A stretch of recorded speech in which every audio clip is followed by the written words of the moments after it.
रसूल अल्लाह सल्लल्लाहु अलैहि वसल्लम ने फरमाया, क़यामत के दिन एक शख्स सबसे आखिर में दोज़ख से निकाला जाएगा।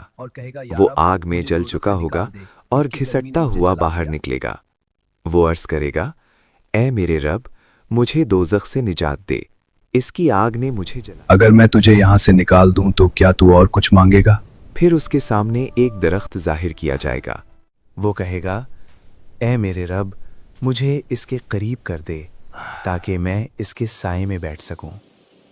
अल्लाह ताला अपनी रहमत से उसे वहां पहुंचा देंगे। फिर वो जन्नत के दरवाजे तक पहुंचने की दुआ करेगा।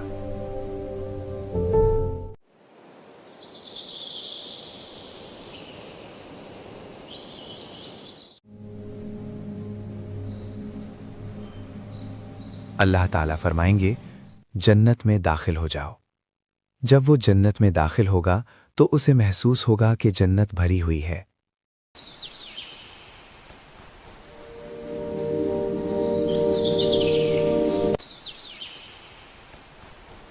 तब अल्लाह ताला फरमाएंगे, तुम्हारे लिए दुनिया के बराबर बल्कि उससे 10 गुना ज्यादा नेमतें हैं। ये है अल्लाह ताला की बेपायां रहमत, तो कभी भी उसकी रहमत से मायूस ना हो।